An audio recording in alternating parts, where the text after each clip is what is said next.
आदाब, मैं मीनाक्षी शौरान हाजिर हूँ हिंदुस्तान की सोशो इकोनॉमिक और इकोलॉजिकल इश्यूज़ पर ख़ास प्रोग्राम लेकर। ये है इंडिया। आज के प्रोग्राम में हम बात करेंगे प्राइम मिनिस्टर की तरफ से 17 सितंबर को एक पोषण को लेकर जो एक लॉन्च किया गया है, पूरा का पूरा स्पेशल प्रोग्राम। और हम सब जानते हैं कि पोषण जो है वो सबके लिए कितना ज़रूरी है, और बहुत सारी ऐसी स्कीम्स हैं गवर्नमेंट की जो ख़ास तौर से पोषण को लेकर, क्योंकि मिड डे मील से लेकर आंगनबाड़ियों में लेकर तमाम ऐसी जगह हैं जहां पर पोषण को लेकर सरकार लगातार अपने हवाले से जो भी कोशिशें की जानी चाहिए उनको करती रही है। और वही एक कारण है कि कुछ ऐसे ग्राफ, जैसे कि जो 5 साल से कम उम्र के बच्चे हैं उनमें अगर कुपोषण था, माल न्यूट्रिशन के वो शिकार थे, तो उसमें गिरावट आई है। अलावा इसके आंगनबाड़ी के भी कुछ आंकड़े ऐसे हैं जो ये बताते हैं कि जो न्यूट्रिशन को लेकर पहल की गई गवर्नमेंट की तरफ से, उसके पॉजिटिव रिजल्ट्स जो हैं वो देखने को मिल रहे हैं। तो अभी जो ये नई स्कीम लॉन्च की गई है जिसमें प्रिवेंटिव, प्रोमोटिव और क्यूरेटिव ये सर्विसेज हेल्थ में जो कैंप्स लगाए जाएंगे वो किस तरीके से फंक्शनल होंगे, क्या उनका मोटिव है, कितने वो रिजल्ट ओरिएंटेड हो सकते हैं, ये सब पर हम बात करेंगे। हमारे साथ स्टूडियो में 3 खास मेहमान मौजूद हैं।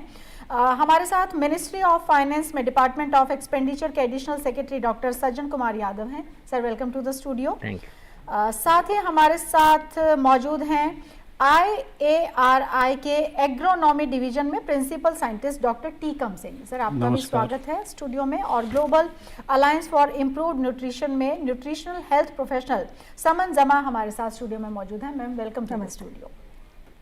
पहला सवाल मैं डॉक्टर सज्जन कुमार जी आप ही से जानना चाहती हूँ, क्योंकि ये स्कीम बहुत अच्छी है और हम ये कहें कि फ्लैगशिप जो ये स्कीम है वो उससे पहले ही लॉन्च की जा चुकी है इसी रिजीम के द्वारा, और आई एम श्योर बहुत अच्छे उसके रिजल्ट्स रहे होंगे, और वही एक कारण होगा कि अब इसको एक तरीके से फिर से रीलॉन्च कहें इसको, या हमें इसे क्या कहना चाहिए, और इसके अंडर क्या क्या आएगा जो न्यूट्रिशन को लेकर और ज़्यादा चीज़ों को बेहतर बनाएगा। देखिए, इसमें 2 चीज़ें। एक तो राष्ट्रीय पोषण अभियान। राष्ट्रीय पोषण अभियान की शुरुआत हुई थी 2018 में 8 मार्च को माननीय प्रधानमंत्री जी ने लॉन्च किया था। और राष्ट्रीय पोषण अभियान का लक्ष्य यही था कि जो कुपोषित बच्चे हैं, जो अंडर न्यूट्रिशन की समस्या है, माल न्यूट्रिशन की समस्या है, स्टंटिंग है, वेस्टिंग है, जो एक बहुत बड़ा टोल लेती है हमारे बच्चों के मानसिक विकास के ऊपर भी, और साथ साथ में हमारी इकोनॉमी के डेवलपमेंट में भी, क्योंकि वही बच्चे बड़े होकर इकोनॉमी के डेवलपमेंट में एक अहम भूमिका निभाएंगे। तो उनके लिए ये एक कन्वर्जेंस प्रोग्राम है। इसका अपना तो बहुत बड़ा बजट है ही, लेकिन जो भी भारत सरकार की बाकी स्कीम है जिसमें न्यूट्रिशन का कंपोनेंट है, चाहे वो हेल्थ है, चाहे वो स्कूलों में मिड डे मील देना है, चाहे एग्रीकल्चर से, ICAR से अच्छी वैरायटी का उत्पादन करना है जो ज़्यादा न्यूट्रिशियस वैरायटी हो, जिनमें ज़्यादा आयरन हो, ज़्यादा जिंक हो, ज़्यादा प्रोटीन हो, वो वाली चीज़ें हैं, या फिर सैनिटेशन को लेके, क्योंकि सैनिटेशन से भी, अगर सैनिटेशन अच्छा नहीं है तो बीमारियां होंगी, उससे फिर आपकी हेल्थ कमज़ोर होगी, आपका न्यूट्रिशन ड्रेन आउट हो जाएगा। तो ये एक कन्वर्जेंस का बहुत बड़ा कार्यक्रम माननीय प्रधानमंत्री जी ने लॉन्च किया था। और उसके बाद इसका रीलॉन्च तो नहीं कहूँगा मैं, ये एक और बड़े स्तर पे, क्योंकि भारत सरकार की ये पॉलिसी है कि हर 5 साल के बाद बड़ी बड़ी स्कीम जो है सबका रिव्यू होता है, सबका देखा जाता है क्या कमियां रही, कैसे उसको और बेहतर कर सकते हैं, पब्लिक का क्या मानना है, सिटीजन्स क्या चाहते हैं, उन सारे फीडबैक को, एक्सपर्ट के ओपिनियन को जोड़ के उसको एक बेहतर तरीके से दोबारा अगले 5 साल के लिए उसमें बजट का आवंटन होता है। तो ये दोबारा से इसका अगले 5 साल के लिए रिन्यूअल हुआ। इसके अच्छे परिणाम, जैसे आपने कहा, एनीमिया को कम करने में, इसका स्टंटिंग को कम करने में अच्छे परिणाम हेल्थ सर्वे में आए, जिसके कारण से इसको आगे बढ़ाया गया। ओके सर, अब मैं डॉक्टर टीकम सिंह जी आपसे जो जानना चाहती हूँ, क्योंकि सर ने उसका जिक्र किया कि कुछ ऐसी चीज़ें जो कि ज़्यादा न्यूट्रिशनल वैल्यू रखती हैं वो भी बहुत इम्पॉर्टेंट है, क्योंकि हम ये जानते हैं कि चाहे वो मिड डे मील हो या आंगनबाड़ी में जो लोग काम करते हैं और जो छोटे बच्चे वहाँ पर आते हैं, वो तो एकदम वो प्राइमरी लेवल के भी नहीं होते हैं, वो तो कुछ ही वर्ष के होते हैं, जो शुरुआती साल होते हैं वो भी बहुत इम्पॉर्टेंट होते हैं।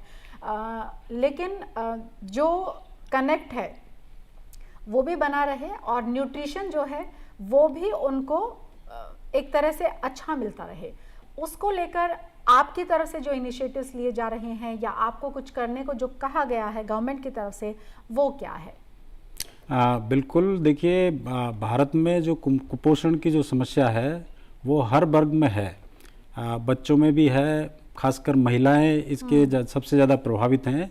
तो उन सब के लिए एक संतुलित और पौष्टिक आहार मिले, इसके लिए हमारा पूरा भारतीय कृषि अनुसंधान परिषद इस पे काम कर रही है। हमारे हर फसल के जो अनुसंधान संस्था हैं वो नई नई वैरायटियाँ विकसित कर रही है, जो कि बायोफोर्टिफाइड वैरायटी जिनको हम कहते हैं। पिछले साल ही प्रधानमंत्री जी ने करीब 109 विभिन्न फसलों की जो बायोफोर्टिफाइड जो वैरायटी है, जो जिनके अंदर जिंक, आयरन और सूक्ष्म पोषक तत्वों की बहुत अधिक कम तुलना में जो सामान्य जो किस्में होती हैं उनकी तुलना में अधिक मात्रा होती है, प्रोटीन की अधिक मात्रा होती है। तो जो कुपोषण की समस्या है, क्योंकि हमारे भारत में जो खाद्य की खाने की जो व्यवस्था है अधिकतर मुख्य रूप से जो अनाज वाली फसलें हैं, अनाज वाली फसलों में भी गेहूं है और चावल है, यही हमारे जो प्लेट है उसमें सबसे ज़्यादा दिखता है। तो इनको ऐसा हम किसी दूसरे से खाद्य पदार्थ से उनको हम रिप्लेस नहीं कर सकते, उनको बदल नहीं सकते। तो उन्हीं जो हम जो खाते हैं, जैसे गेहूं की वैरायटी हम खाते हैं, गेहूं खाते हैं, तो गेहूं की जो नई किस्में हैं वो अभी जो बायोफोर्टिफाइड जो किस्में आ रही हैं उनके अंदर प्रोटीन अधिक है, जिंक की मात्रा है, आयरन है। इसी प्रकार आपके मक्का की जो किस्में हैं, मक्का में भी आपके प्रोटीन की जो अच्छी गुणवत्ता वाली जो प्रोटीन है, क्वालिटी प्रोटीन जिसको बोलते हैं, उसकी अधिकता, उसकी जो वैरायटी है। बाजरे के अंदर बहुत सारी जो बायोफोर्टिफाइड वैरायटी हैं जिनमें जिंक और आयरन की अधिकता है। तो इस तरह की जो वैरायटी हैं वो हमारा भारतीय कृषि अनुसंधान परिषद समय समय पे विकसित कर रहा है और किसानों के लिए, उत्पादन के लिए, और जब उत्पादन हो रहा है तो वो हमारे सभी जो उपभोक्ता हैं उनके काम के लिए उपलब्ध है। जी जी। अब मैं समन जमा जी आपसे समझना चाहती हूँ, क्योंकि देखिए जो फूड और न्यूट्रिशन है ये दोनों एक परफेक्ट कॉम्बिनेशन बनाते हैं। फूड फॉर ऑल की तो हम बात करते ही हैं कि सभी को भोजन मिले, और उसके लिए सरकार के जो इनिशिएटिव्स हैं वो हमारे सामने हैं। जो कोविड में शुरू हुआ, 80 करोड़ लोगों को खाना, वो सब भी है। बट न्यूट्रिशनल वैल्यू क्या रखता है फूड, वो काफ़ी इम्पॉर्टेंट है। और ये बहुत ही अच्छी बात है कि देश के प्राइम मिनिस्टर और इतने बड़े डेमोक्रेसी के प्राइम मिनिस्टर इन सब बातों के ऊपर भी ना सिर्फ सोचते हैं बल्कि उसको कैसे इम्प्लीमेंट करवाया जाए ये भी ख्याल रखते हैं। आपसे मैं ये जानना चाहती हूँ कि जो भी अभी तक हमारी स्कीम्स चलती हैं उसमें न्यूट्रिशन को लेकर हम कितने अवेयर हैं और हम कितना फुलफिल उसको कर पाते हैं? देखिए, जो प्रधानमंत्री ने जो न्यूट्रिशन को लेके इतने सारे इनिशिएटिव्स लॉन्च करे हुए हैं, अभी भी देखा जाए तो एक कम्युनिटी लेवल पे, एक ज़मीनी स्तर पे हमें अवेयरनेस फैलाने की भी और ज़रूरत है। जैसे कि आपने बात करी फूड एंड न्यूट्रिशन की, तो फूड एंड न्यूट्रिशन जो है वो एक महिला से शुरू हो जाता है, गर्भ से शुरू हो जाता है। जैसे ही वो कंसीव करती है, जैसे ही वो गर्भवती महिला बनती है, वहाँ से ही न्यूट्रिशन का, एक बच्चे के न्यूट्रिशन का और एक महिला के न्यूट्रिशन का वहीं से शुरुआत हो जाती है जी। तो हम बात करें, अगर वो प्रेगनेंसी से पहले की बात है, तो अगर हम पेरी कंसेप्शन फेज की बात करते हैं, वहाँ से भी हम न्यूट्रिशन को देख सकते हैं। और ड्यूरिंग प्रेगनेंसी भी न्यूट्रिशन की बहुत इंपॉर्टेंस है। जब हम न्यूट्रिशन की बात करते हैं तो उसमें सारा ही आ जाता है, एक बैलेंस्ड डाइट, जो जैसे सर ने बोला माई प्लेट में सब आ जाता है। सारे हमारे फूड ग्रुप्स आ जाते हैं, सीरियल्स है, पल्सेस है, जो हमारे नॉन वेजिटेरियन सोर्सेज है, मीट है, फिश है, मिल्क है, ये सारी चीज़ें हमारी बैलेंस्ड फॉर्म में आ जाती हैं। तो वो एक बच्चे के लिए, एक माँ के लिए, उसके पेट से ही वो चीज़ें शुरू हो जाती हैं। अब हम जब एक बैलेंस डाइट की बात करते हैं, उसमें सारे ही हमारे बहुत ज़रूरी जो हमारे माइक्रोन्यूट्रिएंट्स हैं और मैक्रोन्यूट्रिएंट्स हैं, जैसे कि विटामिन है, मिनरल्स है, कार्बोहाइड्रेट्स है, प्रोटीन्स है, फैट्स है, वो एक बैलेंस्ड डाइट में आ जाता है। और इसीलिए जब एक महिला जब प्रेग्नेंट होती है तो उसी दौरान से हमें उनकी एक न्यूट्रिशन उसका ध्यान रखना शुरू कर देना चाहिए। जैसे कि उनके खाने पीने का उनको एक बैलेंस डाइट मिल रही है, ताकि बच्चे का जो अंदर ग्रोथ हो रहा है वो एक प्रॉपर तरीके से होता रहे। इनफैक्ट जब डिलीवरी भी हो जाती है, हम कहते हैं कि फर्स्ट 1000 डेज बहुत इंपॉर्टेंट होते हैं। फर्स्ट 1000 डेज का मतलब है जैसे कि जब वो उसने कंसीव किया महिला ने, और बच्चे के सेकेंड जन्मदिन तक ये 1000 डेज बहुत इंपॉर्टेंट होता है। इसमें महिला का भी न्यूट्रिशन ग्रोथ बहुत इंपॉर्टेंट होता है और बच्चे का भी न्यूट्रिशन ग्रोथ बहुत इंपॉर्टेंट होता है। डिलीवरी के बाद भी हम कहते हैं कि ब्रेस्ट फीडिंग फर्स्ट 6 मंथ्स बिल्कुल कंपलसरी है।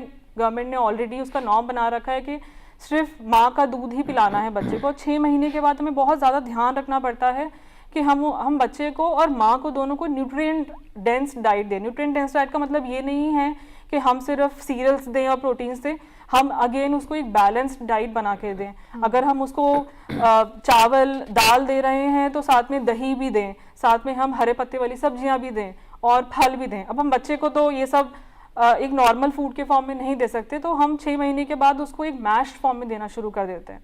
और महिला के लिए तो जो नॉर्मल डाइट चल रही है वो हम बोलते ही हैं कि न्यूट्रिएंट डेंस डाइट जो उनकी चलानी है वो तो हमें कंटिन्यू करनी ही है। जी जी।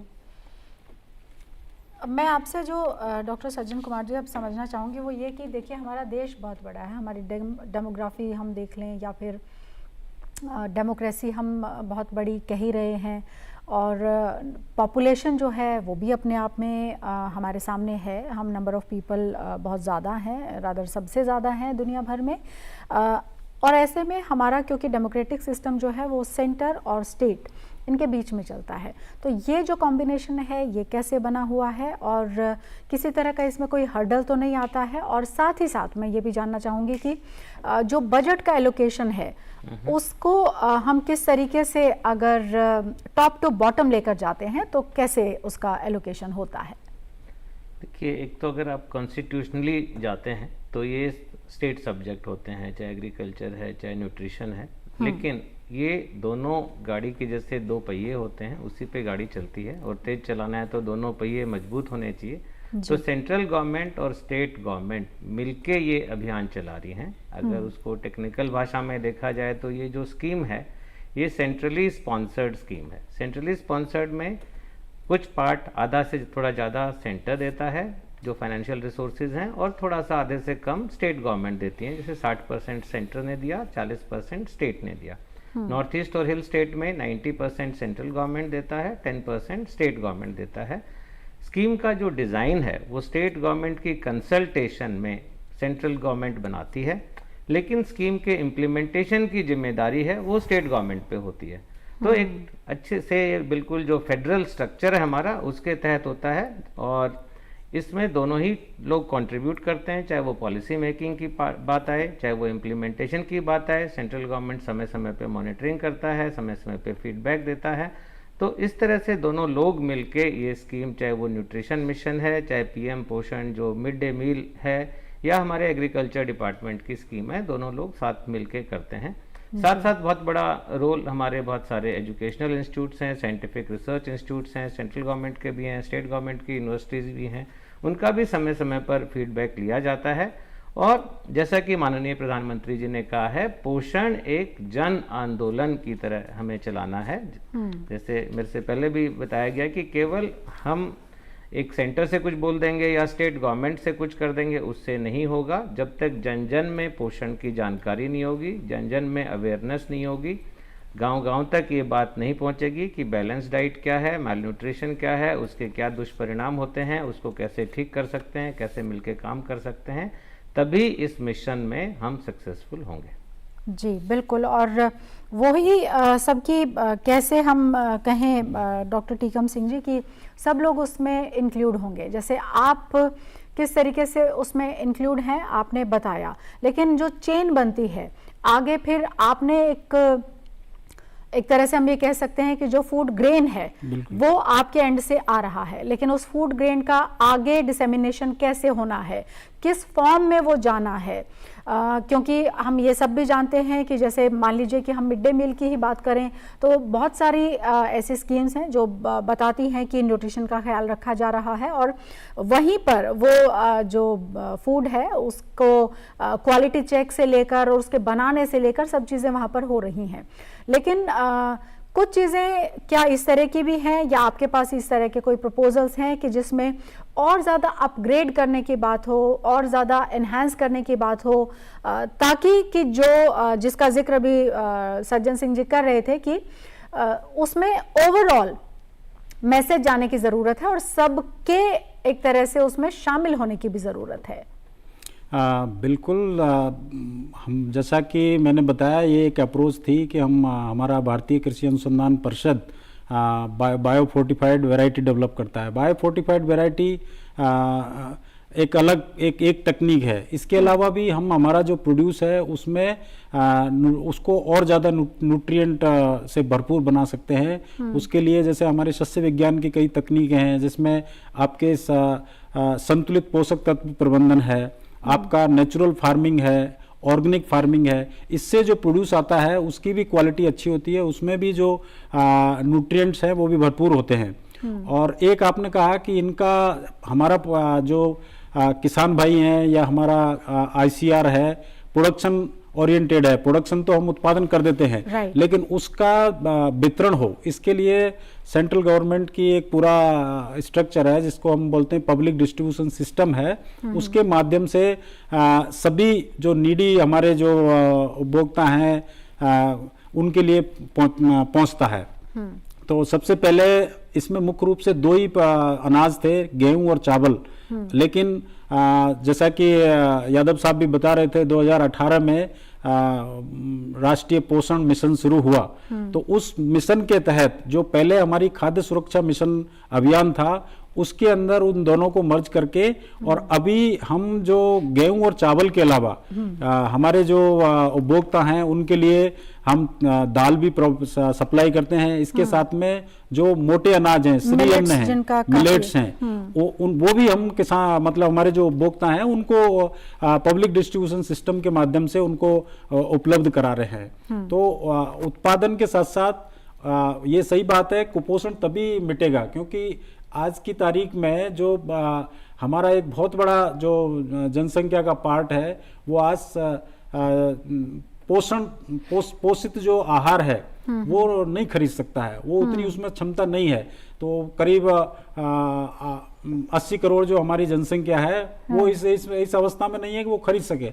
तो उसके लिए सब्सिडी के तौर पे उनको ये जो संतुलित आहार के जो विभिन्न अवयव हैं, दाल है, आपके मिलेट्स हैं, ये उपलब्ध कराए जा रहे हैं। तो इस तरह से पब्लिक डिस्ट्रीब्यूशन के माध्यम से जो इसका प्रभाव हमने देखने को भी मिल रहा है। धीरे धीरे ये जो आंकड़े हैं, पहले करीब 30% से अधिक बच्चों में कुपोषण था, अभी वो घट के करीब 27% के आसपास आ गया है।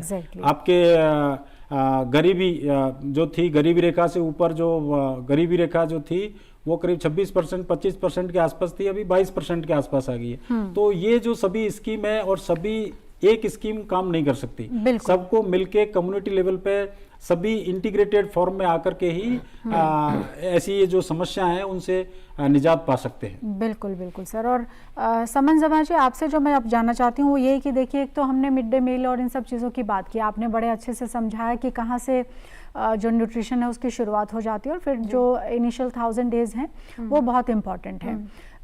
जो न्यूट्रिशन है वो उसके बाद भी इम्पॉर्टेंट तो है जी, लेकिन शायद एक सर्टेन एज तक या सर्टेन ग्रुप को ट्रैक करना क्या आसान होता है। इसीलिए बहुत सारी जब स्कीम्स बनती हैं तो उसमें एक पर्टिकुलर एज ग्रुप के बच्चे और फीमेल्स, उन्हीं को ज़्यादा हम इंक्लूड करते हैं। लेकिन क्योंकि न्यूट्रिशन जो है वो सबके लिए ही उतना ही इम्पॉर्टेंट है, तो फ्रॉम यू मैं चाहती हूँ कि आप हमारे व्यूवर्स को वो भी एक गाइडेंस दें कि न्यूट्रिशन जो है वो क्या है, और न्यूट्रिशनल एक जो प्लेट है उसमें किन चीज़ों को कैटेगरी वाइज, एज वाइज, जैसे भी आपको आसानी हो उस तरीके से हमारे व्यूवर्स को आप थोड़ा डिफाइन कर दीजिए।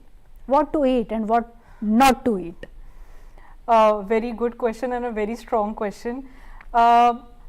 न्यूट्रिशन को हम एक न्यूट्रिशन क्या है, न्यूट्रिशन में सारे जो हमारे पौष्टिक तत्व हैं वो होने चाहिए, उसी को हम न्यूट्रिशन बोलते हैं, उसी को हम बैलेंस्ड डाइट बोलते हैं।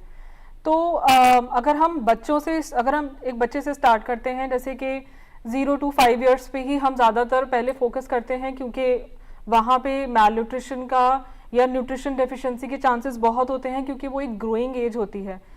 वहाँ पे हमें ध्यान देना होता है कि हम माइक्रो न्यूट्रिएंट्स पे भी ध्यान दें जितना कि हम मैक्रो न्यूट्रिएंट्स पे ध्यान देते हैं। माइक्रो न्यूट्रिएंट्स यानी कि जो हमारे नेसेसरी विटामिन्स हैं, जो हमारे मिनरल्स हैं, वो ज़रूर होने चाहिए, क्योंकि दिमाग का भी ग्रोथ हो रहा होता है, बॉडी का भी ग्रोथ हो रहा होता है, बोन्स बन रहे होते हैं, मसल्स बन रहे होते हैं बच्चे में, तो ये सारे विटामिन्स और मिनरल्स मदद करते हैं। आज की डेट में हम लोग ज़्यादा फोकस उस पर रहता है कि हम कार्ब्स खिला दें, हम प्रोटीन्स खिला दें, फैट्स खिला दें। माइक्रो न्यूट्रिएंट्स जो कि हमारे सब्जियों में या फ्रूट्स में या ड्राई फ्रूट्स में, दही में, दूध में, इन सब चीज़ों में होता है, उस पर कम फोकस रखा जाता है। तो एक बैलेंस्ड मील, मुझे लगता है न्यूट्रिशन एक ऐसी चीज़ है, एक बैलेंस्ड मील एक ऐसी चीज़ है जो through out the life span हमें हमेशा से ध्यान से लेनी चाहिए। बच्चे की बात करें तो हाँ, उनका न्यूट्रिएंट ज़्यादा होना चाहिए। जैसे कि हम प्रोटीन की बात करते हैं तो एक बच्चे में शुरुआती तौर पे 15 ग्राम प्रोटीन, 20 ग्राम प्रोटीन देना होता है, और विद एज ये चीज़ बढ़ती चली जाती है। अब अगर हम एक लेडी की बात करें तो उसको कम से कम 50 से 55 ग्राम प्रोटीन लेना चाहिए। अब वैसे ही अगर हम कैलोरीज की भी बात करें तो कैलोरीज बोलते हैं कि 1800-2000 तक, अगर मतलब एक मैन या एक वुमेन ले रहे हैं तो वो ठीक है, लेकिन बच्चे में क्योंकि वो ग्रोइंग एज में है तो उनकी शुरुआत होती है कभी 600 कैलोरीज एंड विद एज वो बढ़ती चली जाती है, कभी 800, कभी 1000। लेकिन ये जो हमारे माइक्रो न्यूट्रिएंट्स हैं ये ना जगह नहीं बना पाते हमारे शरीर में, तो ये बहुत ज़रूरी है कि हम इनको टाइम टू टाइम लेते रहें अपने मेजर मील्स में। जैसे कि हमारा दिन का खाना है, हमारा रात का खाना है, उसमें हमें लेना ही लेना है, इनको भूलना नहीं है बिल्कुल भी। काउंट करना ही बड़ा मुश्किल है कि मतलब आपने जैसे कहा कि 15 से 20 ग्राम बच्चा प्रोटीन ले, फिर वो आगे बढ़ता चला जाए, मतलब इट इज़ वेरी डिफिकल्ट कि हम क्योंकि उस तरह से पोर्शंस हम काउंट करके नहीं लेते हैं, because it's a plate and it's a plate colourful हो तो ज़्यादा अच्छा है। उसमें बहुत आसान सा हमारे व्यूअर्स को अगर आप थोड़ा सा बता दें। एक अगर हम एक प्लेट को देखें तो उसमें सीरियल्स हैं, प्रोटीन्स हैं, फैट्स हैं और माइक्रो न्यूट्रिएंट्स हैं। उसमें अगर हम माइक्रो न्यूट्रिएंट्स पे अगर हम स्टार्ट करते हैं, माइक्रो न्यूट्रिएंट्स में हमारे वेजिटेबल्स और फ्रूट्स आ जाते हैं। तो उसमें हम फोकस करेंगे कि जितना हम बोलते हैं कि 3 रंगों वाली थाली होनी चाहिए। जैसे कि दालें जो हैं वो हमारी ब्राउन या येलो में आ जाती हैं, हमारा जो सीरियल्स है वो वाइट या व्हीटिश में आ रहा था अगर हम रोटी की बात करें, और जो हमारे सब्जी और जो फल हैं वो हमारे वो तो कितने रंग के हैं। तो कोशिश ये करी जाती है कि जब हम अपनी एक बैलेंस्ड मील या एक माई प्लेट को देखें तो उसमें जो है वो सारे रंग हमें दिखने चाहिए। ऑरेंज भी दिखना चाहिए, ग्रीन भी दिखना चाहिए, रेड भी दिखना चाहिए। अगर हम वेजिटेबल्स और फ्रूट्स की बात करें, वाइट भी दिखना चाहिए ना, वाइट में हमारा सीरियल्स भी आ जाता है, कर्ड भी आ जाता है, मिल्क भी आ जाता है, एंड देन हमारी दालें आ जाती हैं। दालें तो अब ऑरेंज भी होती हैं, येलो भी होती हैं, ब्लैक भी आती है।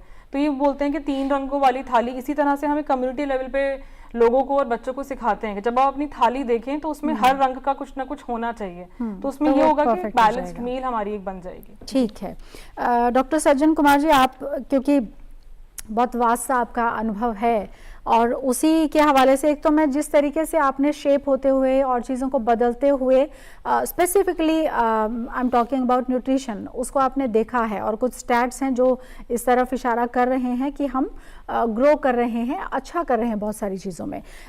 गवर्नमेंट की तरफ से क्योंकि बहुत सारे इनिशिएटिव्स भी हैं, फंड भी है, सब कुछ है, अकेला गवर्नमेंट का ही क्या ये इनिशिएटिव होना चाहिए, क्या उन्हीं का ये काम होना चाहिए? बिकॉज हमारे यहाँ क्योंकि इंडस्ट्री है, हमारे यहाँ अदर जो एलिमेंट्स हैं वो भी अपना कंट्रीब्यूशन कर सकते हैं, वो क्या उस तरीके से वो कंट्रीब्यूट करते हैं?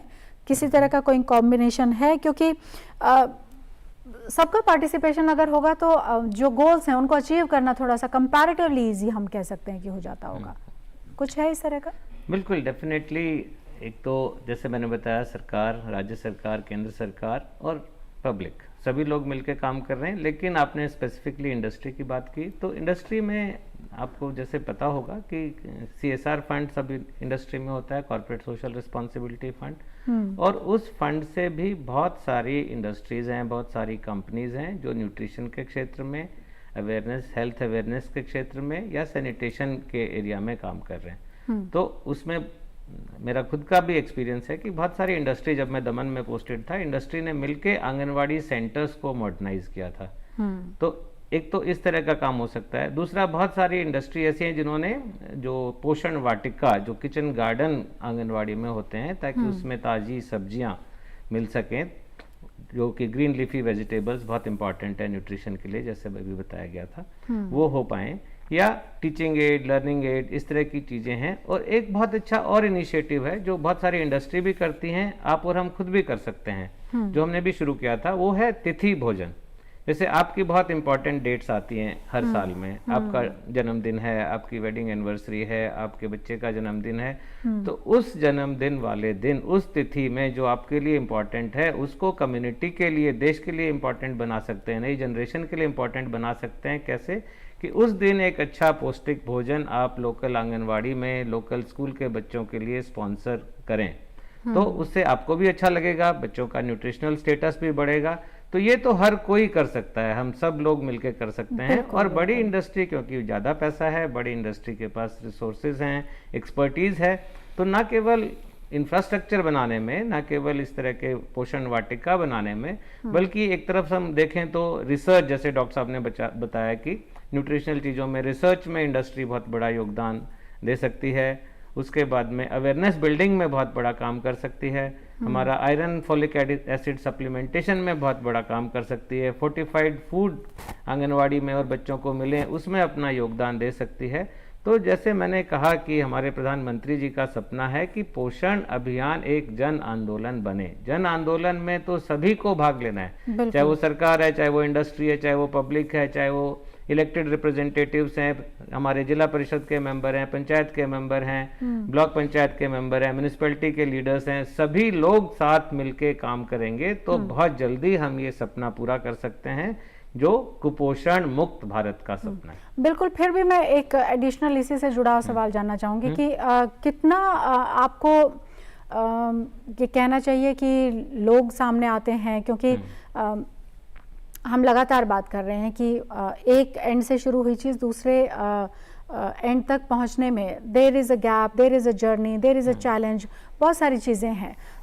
जो बड़े तौर पर फेस किया जाता है वो किस तरीके का चैलेंज आता है? क्योंकि ये इनिशिएटिव बहुत अच्छा है, सबके लिए है, और इसमें तो क्योंकि आपको कुछ मिल ही रहा है, एंड दैट टू फूड आपको मिल रहा है, तो उसका वेलकम भी किया जा रहा होगा, बट स्टिल कुछ तो चैलेंजेस ऐसे होंगे, या तो उसमें कोई लॉजिस्टिक का कोई बीच में कोई गैप रहता है, या कोई है चैलेंज, या स्मूथ चल रहा है अभी तक सब कुछ? देखिए, सोशल चेंज जो है बहुत स्लो प्रोसेस होता है, चाहे वो किसी भी एरिया में सोशल चेंज हो, और इस एरिया में सोशल चेंज और भी महत्वपूर्ण भी है और स्लो भी है, क्योंकि कई बार हमारी प्रैक्टिसेस खराब हो गई हैं। जैसे पहले हमारी जो ट्रेडिशनल कुकिंग प्रैक्टिसेस थी वो मॉडर्न प्रैक्टिस ने ले ली। हम लोग लोहे के बर्तन में खाना बनाते थे, आयरन अपने आप आ जाता था। जो हमारी ट्रेडिशनल वैरायटीज थी खाने की, जो कि आयरन रिच होती थी, जो कि हमारी सारी डेफिशिएंसी को प्रोटीन रिच होती थी, जो हमारी ड्रॉट प्रॉन वैरायटीज थी, वो सब मॉडर्न हाइब्रिड वैरायटीज ने ले ली। तो धीरे धीरे ये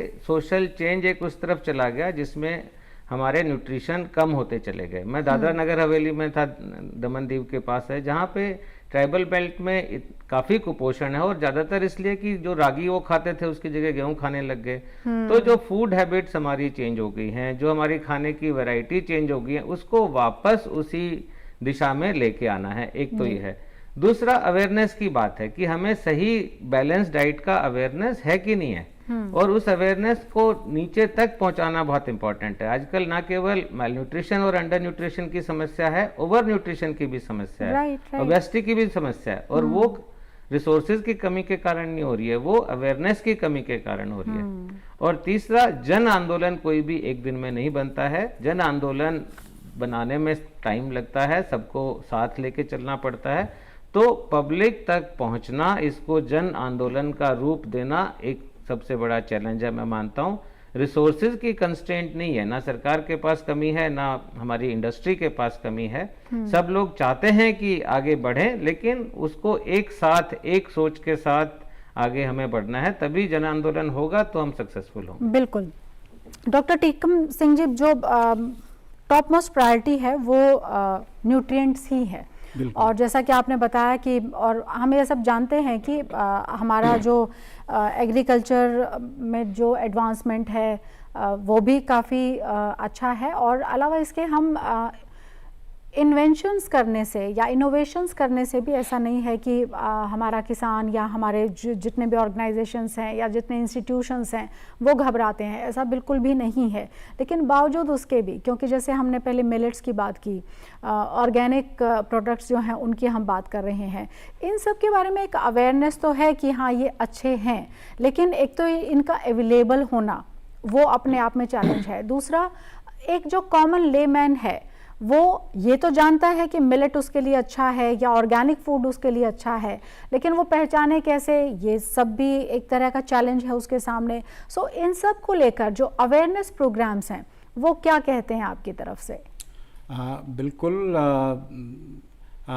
टाइम टू टाइम हमारा जो ICAR का अनुसंधान, जो भारतीय कृषि अनुसंधान परिषद है और राज्य कृषि विश्वविद्यालय हैं, उनके कृषि विज्ञान केंद्र हैं, उनके माध्यम से सभी किसान भाइयों में और उपभोक्ताओं में समय समय पर सभी जागरूकता कैंप लगाए जाते हैं, प्रशिक्षण दिए जाते हैं।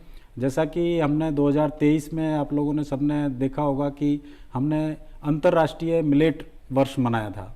उससे पहले 2018 में राष्ट्रीय लेवल पे हमने मिलेट वर्ष मनाया था। तो इससे हमें उपभोक्ताओं में, किसानों में, सब में मिलेट के प्रति जागरूकता, जैसा कि अभी बात कर रहे थे कि भारत में खाद्यान्न उत्पादन की समस्या नहीं है। हम खाद्यान्न उत्पादन में अभी हम ऑलमोस्ट आत्मनिर्भर हैं, लेकिन जो हमारी जो डाइवर्सिटी है, जो विविधता है हमारे जो खाने में होनी चाहिए, जैसा मैडम बता रहे थे कि हमारी प्लेट अगर जितनी कलरफुल होगी, 3 कलर ही नहीं, बहुत सारे कलर होते हैं, नेचुरल कलर, जितनी कलर जितने ज़्यादा कलरफुल होगी उतनी वो ज़्यादा पौष्टिक होगी। तो वो हमें करना है। और दूसरा, उत्पादन सभी चीज़ों का हो रहा है, तो उनका लेकिन सही तरीके से कंजम्पशन होना चाहिए। जैसे कि मुख्य रूप से जो हमारी जो अभी आधुनिक जो खाद्य प्रणाली है, जिसमें हम सभी खाना खाते हैं, वो 2-3 चीज़ों पे ज़्यादा निर्भर है। गेहूं है, चावल है, वो फास्ट फूड है, उन पे निर्भर है। तो वो सभी कहीं ना कहीं जो है हमारी डाइट को इम्बैलेंस करते हैं, असंतुलित करते हैं। तो उन चीज़ों में पहले 70 से पहले आप देखिए मिलेट का काफ़ी एरिया था, मिलेट प्रोडक्शन बहुत अधिक होता था, सीरियल जो गेहूं था, चावल था, वो बहुत कम था। लेकिन अभी धीरे धीरे मिलेट हमारी प्लेट से कम होते चले गए। और इन दूसरी जो हमारे जो आधुनिक जो कहिए आप, जिसमें आपके बर्गर है, पेस्टा है, जंक फूड, मुख्य रूप से जंक फूड्स हैं जो आपके गेहूं या चावल वेस्ट जो प्रोडक्ट हैं वो बहुत ज़्यादा हो गए। तो उसको वापस लाने के लिए ये सारे अवेयरनेस प्रोग्राम चले, जिसमें सभी ने, केंद्रीय सरकार ने, भारतीय और राज्य सरकारों ने, सभी NGO और आपके अनुसंधान केंद्रों ने, सभी ने इसमें पार्टिसिपेट किया, नेशनल लेवल पे, इंटरनेशनल लेवल पे। और इस चीज़ को माना कि मिलेट्स जो मैडम बात कर रहे थे कि माइक्रो न्यूट्रिएंट्स हैं, सूक्ष्म पोषक तत्व हैं, विटामिन्स हैं, ये जो मिलेट्स हैं, श्री अन्न है, इनके अंदर इनकी मात्रा अधिक होती है। अगर किसी महिला को एनीमिया की समस्या है, आप उसको बाजरा और रागी खिलाइए, वो एनीमिया मुक्त हो जाएगी धीरे धीरे। इसी प्रकार से छोटे बच्चों में कैल्शियम की कमी होती है, तो उसको रागी के लड्डू दीजिए। रागी के आजकल मिलेट्स के बहुत सारे प्रोडक्ट प्रोसेस किए जा रहे हैं। हमारे ICAR में भी जो खाद्य प्रसंस्करण संस्थान हैं, उनके डिवीजन है, वो समय से बहुत सभी जो हम बाजार में देखते हैं, जो दूसरे उससे मिलती हैं जंक फूड, उसी तरह के आप जो है मिलेट्स के आप पास्ता बना सकते हो, उनकी इडली बना सकते हो, सब चीज़ बन सकता है। और उससे उसके साथ में न्यूट्रिशन भी जाएगा। और उनकी जो खाने की जो रुचि है बच्चों में, बड़ों में, सब में उसकी बढ़ेगी। तो उससे आपके माइक्रोन्यूट्रिएंट्स की भी पूर्ति होगी और आप प्रोटीन की भी पूर्ति होगी। और जो डाइटरी फाइबर है वो भी मिलेट्स के अंदर काफ़ी होता है। तो ये सब चीज़ों पे ध्यान रखते हुए हमें अवेयरनेस लानी है सभी में। और धीरे धीरे मैं मानता हूँ, और हमने भी देखा है, हम भी किसानों के साथ में जब संपर्क करते हैं, विकसित कृषि संकल्प अभियान में पिछले खरीफ सीजन में हमने किसानों से संवाद किया, तो हमने देखा कि जो मिलेट्स की खेती है वो मुख्य रूप से हमारे उत्तरी मैदानी क्षेत्रों में खरीफ के सीजन में होती है, लेकिन जायद में भी किसान भाई हमारे उत्तर प्रदेश में जो कैनाल कमांड एरिया है वहाँ बाजरा लगाए हुए थे। तो इसका मतलब किसानों में अवेयरनेस आ रही है और धीरे धीरे जो हम एक चाहते हैं कि हमारी जो थाली में विविधता रहे, डाइवर्सिटी रहे फूड में, तभी हमारा जो है ना आहार पोषित होगा और पोषण युक्त होगा। बिल्कुल, डाइवर्स नेशन है तो प्लेट में भी डाइवर्सिटी होगी तो आपके लिए ज़्यादा अच्छा होगा। समन जमान जी, आपसे मैं ये जानना चाहती हूँ कि देखिए चाइल्ड है उसकी अलग नीड्स हैं, एडोलसेंट की अलग नीड्स हैं, फीमेल की नीड्स के बारे में हमने बात की, लेकिन हम ज़्यादा करके बात हम तभी तक करते हैं जब वो हम एक तरीके से कहें कि जनरेशन नेक्स्ट को लेकर आने का काम कर रही होती है। उस समय पर एक तरह का अलग हम ये कह लीजिए कि केयर देखते हैं, बाकी सब चीज़ें देखते हैं और उसके बाद एक तरह का डिटेरियोरेशन भी आता है, गिरावट भी आती है उसमें, हम वो भी देखते हैं। उन सब चीज़ों को लेकर भी, क्योंकि ये जो पोषण अभियान है इसमें बहुत सारी चीज़ें हैं, इट इज़ नॉट अबाउट कि आप आंगनबाड़ी या मिड डे मील तक की बात करें, इसमें एक मैच्योर जो फीमेल है या मेल है वहाँ तक का एक तरीके से इसमें इंक्लूड उनको किया गया है। तो ये एक तरीके से फुल प्रूफ प्लान जैसा है, लेकिन अगर इसमें हम लोग यानी हम लोग एज सिटीजन्स शामिल नहीं होंगे और ध्यान नहीं रखेंगे तब मुश्किल भी हो सकता है। तो आप क्या कहना चाहेंगे हमारे व्यूवर्स को, क्योंकि जंक फूड और उन सब की भी बात हमने की है। जी, मेरा मैसेज यूजुअली मेरे व्यूवर्स के लिए और जो मेरे क्लाइंट्स हैं जो मेरे पास आते हैं न्यूट्रिशन की गाइडेंस के लिए, मैं उनको ज़्यादातर यही बोलती हूँ कि अपने आसपास देखिए कि लोकली ग्रोन फूड्स कौन से हैं। आजकल वेस्टर्न फूड्स का इतना ज़्यादा कमांड हो गया है हमारी कंट्री में कि लोगों ने उस पर अपना ग्रास्प बना लिया है। लोग अपना जो ट्रेडिशनल खाना है उसको भूलते जा रहे हैं। मतलब एक मौसम के हिसाब से खाना खाइए, समर के अपने वेजिटेबल्स एंड फ्रूट्स अलग होते हैं, विंटर्स के अलग होते हैं, तो उसकी अवेयरनेस मैं ज़्यादा फैलाती हूँ कि वो सस्टेनेबल होता है, वो लॉन्ग टर्म में हम उसको फॉलो कर सकते हैं और उसमें जो हमारे जो इम्पोर्टेंट माइक्रोन्यूट्रिएंट्स हैं वो वेदर के हिसाब से वो रहते हैं, वो उसी हिसाब से एब्जॉर्ब करते हैं। अगर हम ज़्यादा, जैसे कि सर बात कर रहे थे, प्रोसेस्ड फूड्स आजकल बहुत ज़्यादा कंज्यूम होने लग गया है बिकॉज वेस्टर्न कल्चर है, हम अडाप्ट कर रहे हैं। हमारी जो आज की जनरेशन जेड है वो ज़्यादातर वही कंज्यूम करती है और हमारा जो आजकल का लाइफस्टाइल है वो हर वक्त बैठने का हो गया है। हम पूरा दिन बैठे रहते हैं, स्क्रीन सामने रहती है, जंक फूड्स खाते हैं, प्रोसेस फूड खाते हैं।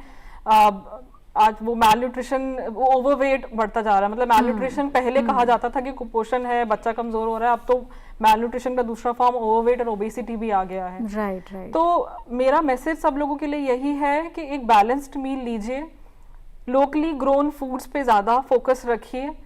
प्रोसेस फूड्स बहुत टेस्टी हैं बट उनके अपने अलग नेगेटिव इफेक्ट्स भी हैं, उनको भी ध्यान रखिए। और व्यायाम पे भी बहुत ध्यान रखिए, अपना स्लीप और एक्सरसाइज दोनों पे ध्यान रखिए। बिल्कुल। हम लोगों की आजकल लाइफस्टाइल बैठने का हो गया है, तो हम लोग 8-8, 9-9 घंटे बैठ जाते हैं, उस पर भी सबसे ज्यादा हमारे हेल्थ पे बहुत इफेक्ट पड़ता है। आजकल नॉन कम्युनिकेबल डिजीजेस इतना ज्यादा इसलिए बढ़ गया है बिकॉज हमारा लाइफस्टाइल इतना स्क्रीन ओरिएंटेड हो गया है। तो मेरा मैसेज सबके लिए यही रहेगा कि लोकली फूड्स पे रहिए, बैलेंस्ड फॉर्म लेने की कोशिश करिए, सिंपल खाना खाइए। और जैसे कि सर ने बोला कि हम मिलेट्स खाए जाते थे एक जमाने में, अब हम वो भूल गए हैं, बट अब अच्छी बात है कि हम उसकी तरफ और मूव कर रहे हैं। तो उसको अब हमें और ज़्यादा फोकस्ड होके देखना चाहिए कौन से मिलेट्स हमारे शरीर के लिए अच्छे हैं, कौन सा हम डाइजेस्ट कर पा रहे हैं। Not even for adults but ये तो बच्चों के लिए भी बहुत अच्छे हैं। जैसे सर रागी की बात कर रहे थे, एक एग्जांपल छोटा सा देना चाहूंगी कि रागी के लड्डू भी हैं, रागी का हलवा भी है और रागी की रोटी भी बन जाती है। तो वो बच्चा जो है, जो भी उसको समझ में आए, तो हमें तो बच्चे को देना है क्योंकि उसमें आयरन भी है, उसमें कैल्शियम भी है, तो जो बच्चे को अच्छा lगे हम वो ले सकते हैं। बट एक एडल्ट को तो हम तीनों चीजें दे ही सकते हैं। बिल्कुल, थोड़ा एफर्ट डाल के थोड़ा उसको फैंसी बनाना पड़ेगा। जो आई कैंडी जैसा लगेगा तो शायद वो खाने में भी अच्छा होगा। 2 बुक्स आपकी आ चुकी हैं डॉक्टर सज्जन कुमार जी, और वो हेल्थ को लेकर ही हैं। तो आई एम श्योर जब कोई बुक लिखी जाती है तो उसमें फिर बहुत सारे एक्सपीरियंसेस और बाकी सारी चीज़ों को भी उसमें शुमार किया जाता है। सो वो क्या कहती हैं और किस तरह के एक्सपीरियंसेस आपने उसमें शेयर किए हैं, और उसी में से कुछ हमारे व्यूवर्स के लिए जो टिप्स हो सकती हैं, उनके काम की बातें हो सकती हैं, प्लीज़ शेयर। नहीं, मेरी बुक जो फर्स्ट बुक है वो है भारत की वैक्सीन विकास गाथा, विच इज इंग्लिश में मैंने लिखी थी, इंडियाज़ वैक्सीन ग्रोथ स्टोरी, और हिंदी में उसका अनुवाद भी नेशनल बुक ट्रस्ट ने किया है। तो बेसिकली इसका ज़्यादा फोकस है वैक्सीनेशन पे, क्योंकि हमारी जो बच्चे के भी जो हेल्थ है या एडल्ट का भी हेल्थ है, उसमें बहुत बड़ा रोल होता है प्रिवेंटिव हेल्थ का। प्रिवेंशन कैसे होगा? प्रिवेंशन होगा ध्यान करने से या तो वैक्सीन लगाने से। तो बहुत सारी वैक्सीन प्रिवेंटेबल डिजीज़ हैं जिनको कि हमने वैक्सीन के थ्रू कुछ को तो एलिमिनेट भी कर दिया है, जैसे स्मॉल पॉक्स है या पोलियो ऑलमोस्ट एलिमिनेशन के वर्ज पे है, लेकिन बाकी भी जो है टीबी है, डिप्थीरिया है, मीजल्स है और बहुत सारी दूसरी डिजीज़ भी हैं जिसमें बच्चे को वैक्सीन जरूर लगवाएं। मैं इस माध्यम से ये भी कहना चाहूँगा वो भी एक तरह से उतना ही जरूरी न्यूट्रिशन का है, पार्ट है, क्योंकि अगर वैक्सीन नहीं लगाया तो बच्चा बीमार होगा, कुछ मीजल्स हो जाएगी, दूसरी चीज़ें होंगी, उसकी एनर्जी, उसका न्यूट्रिशन वैसे ही ड्रेन आउट हो जाएगा। तो भारत जो है वैक्सीन डेवलपमेंट में बहुत बड़ी महाशक्ति है। पूरे वर्ल्ड के 62% वैक्सीन इंडिया में बनते हैं। हर 3 में से 2 बच्चों को जो पूरे देश वर्ल्ड में वैक्सीन लगता है वो इंडिया मेड वैक्सीन लगता है। तो ये जो किताब है, कैसे हमने वैक्सीनेशन ड्राइव हम चलाते हैं, कैसे हमने कोविड के अगेंस्ट में वैक्सीन प्रोड्यूस किया, उसके बारे में थी। और दूसरी बुक तो खैर इससे अलग हटके है, अलग हटके है। Okay okay okay. सो एक चीज़ और भी इसमें इम्पोर्टेंट हो जाती है कि ट्रैक कैसे करें हम नंबर ऑफ आंगनबाड़ीज, नंबर ऑफ 0 to 5 का अगर हम रेशो देखते हैं बच्चों का, वो भी बहुत ज़्यादा है। तो इसमें एक चीज़ है जो कि ये ट्रैकर भी बताता है, और क्योंकि हम टेक्नोलॉजी वाइज भी एक एडवांस नेशन की तरह बिहेव कर रहे हैं और बहुत ही अचीवमेंट है वो हमारे लिए। तो ये जो ट्रैकिंग है ये कैसे करते हैं? ट्रैकिंग होता है जो आंगनवाड़ी हमारा, देखिए बहुत बड़ा नंबर है, बहुत बड़ा देश है, बहुत डाइवर्स है और बहुत नंबर भी बहुत बड़ा है। तो हमारे देश में 14 लाख से ज़्यादा आंगनवाड़ी सेंटर्स हैं। उन सेंटर्स में 9 करोड़ से भी ज़्यादा बच्चे रजिस्टर्ड हैं। अब इतने बड़े नंबर को ट्रैक ऑब्वियसली हम मैनुअल सिस्टम से नहीं कर सकते हैं। तो एक 2021 मार्च में सरकार ने एक पोषण ट्रैकर लॉन्च किया। इस पोषण ट्रैकर में ये तो एक सॉफ्टवेयर है जो कि मोबाइल फ़ोन के थ्रू चलता है। हर आंगनवाड़ी वर्कर को, जो कि 14 लाख प्लस आंगनवाड़ी वर्कर हैं, एक मोबाइल फ़ोन दिया गया है जिससे जब बच्चे आते हैं तो उनकी अटेंडेंस लेना, उनका हर महीने वेट नापना कि कितना वजन है और उसके बाद उसकी कितनी हाइट है ये नापना, और ये उस फ़ोन के थ्रू फीड कर देना। उससे क्या होता है कि सॉफ्टवेयर अपने आप कैलकुलेट कर लेता है कि हर आंगनवाड़ी सेंटर में कितने मेलनरिश चिल्ड्रन हैं, कितने स्टंटेड बच्चे हैं, कितने अंडरवेट बच्चे हैं, और उसी हिसाब से उनके लिए इंटरवेंशन शुरू किया जा सकता है। और साथ साथ बहुत सारे राज्य सरकार ने, केंद्र सरकार ने किया है कि आंगनवाड़ी सेंटर अलग अलग ऑफिसर्स ने, जनप्रतिनिधियों ने अडॉप्ट कर लिए हैं, जिनको ये डेटा उपलब्ध रहता है तो वो उसमें और उनकी हेल्प कर सकते हैं न्यूट्रिशनल रिक्वायरमेंट उसकी लाने के लिए। और केंद्र सरकार की ओर से भी फिर जब बच्चे आइडेंटिफाई हो जाते हैं, मेलनरिश्ड बच्चे हैं, उनके लिए स्पेशल प्रोविजन है, उनके लिए रिहेबिलिटेशन सेंटर्स हैं। सो जैसा आपने कहा, मॉनिटरिंग बहुत ज़्यादा इंपॉर्टेंट है और वो बहुत ही अच्छे तरीके से मोबाइल फ़ोन के थ्रू, पोषण ट्रैकर के थ्रू इन 14 लाख आंगनवाड़ी में करीब करीब 10 करोड़ बच्चों की मंथली डेली मॉनिटरिंग हो रही है। ग्रेट। आखिर में मैं डॉक्टर टीकम सिंह जी आप इसे ये जानना चाहती हूँ बस कि कंक्लूडिंग रिमार्क की तरह कि हाउ होपफुल यू आर, क्योंकि स्कीम्स हम जानते हैं कि बहुत अच्छी आती हैं, उनका एग्जीक्यूशन भी बहुत अच्छे तरीके से किया जाता है, लेकिन क्योंकि हम बहुत बड़े देश हैं, बहुत बड़ी जनसंख्या वाले देश हैं, तो बिल्कुल ब्रीफ में आप कितने होपफुल हैं इस पूरे पोषण अभियान को लेकर? बिल्कुल, मैं पूरी तरह से बहुत आशावादी हूँ कि जो हमारे इस तरह के जो डिस्कशन हैं और हमारे जैसे जो भी संस्थान हैं, कृषि विज्ञान केंद्र हैं, हमारे कृषि के संस्थान हैं, यूनिवर्सिटी हैं, महाविद्यालय हैं, वो सभी इस लाइन पे वर्क कर रहे हैं, सभी में अवेयरनेस ला रहे हैं कि सभी अपने स्वास्थ्य के प्रति जागरूक रहें और जो पोषित खाना है, जो पोषण से युक्त खाना है, वो सब खाएं, उन सबको मिले। यही हमारी सबकी मतलब क्या कहते हैं अवधारणा है और सभी की इच्छा है कि हम एज ए साइंटिस्ट, वैज्ञानिक, हम हमारे जो भी किसान भाई हैं, हमारे जो उपभोक्ता हैं, हम उनको संतुलित आहार उपलब्ध करा सकें। और मैं यहाँ मेरे ये थोड़ा बताना चाहूँगा कि जो अधिकतर जो खाना है, जैसे बहुत प्रोसेस करके नहीं खाना है खाने को, जो खाना आप जिसको आप डायरेक्ट खा सकते हैं, फ्रूट्स हैं, वेजिटेबल्स हैं, और ज़्यादा से ज़्यादा प्रोसेस मतलब बहुत कम से कम प्रोसेस करें, बिल्कुल, और कम पकाएं और अच्छा खाएं, और जो भी आपके पास सीजन के हिसाब से जो भी उपलब्ध है उनको अपनी थाली में उनका समावेश करें, अपने आसपास उपलब्ध है, तो निश्चित रूप से सभी स्वस्थ रहेंगे और खुश रहेंगे। बिल्कुल, बहुत शुक्रिया आपका स्टूडियो में आने के लिए डॉक्टर टीकम सिंह जी। समन जमा जी आपका भी बहुत शुक्रिया, और डॉक्टर सज्जन कुमार जी आपका भी बहुत बहुत शुक्रिया स्टूडियो में आने के लिए। तो आई होप आप लोगों को ये प्रोग्राम अच्छा लगा होगा। और देखिए, हमने न्यूट्रिशन की और बाकी सब चीज़ों की बात की है जो कि हर किसी की सेहत से जुड़ा हुआ मसला हम कह सकते हैं। हमारे प्रधानमंत्री की तरफ से ये इनिशिएटिव है, और प्राइम मिनिस्टर ने पहले ऑयल को लेकर भी एक तरह से हमें अवेयर किया कि उसको भी हमें थोड़ा रिड्यूस करना चाहिए, और ये सब कुछ हमारी हेल्थ के लिए है, और हेल्थ इज़ वेल्थ कहा गया है। सो हम श्योर आपको ये शो अच्छा लगा होगा। आप अपनी राय हम तक भेज सकते हैं DD Urdu specials@gmail.com पर। फिलहाल हमें इजाज़त दीजिए। आदाब।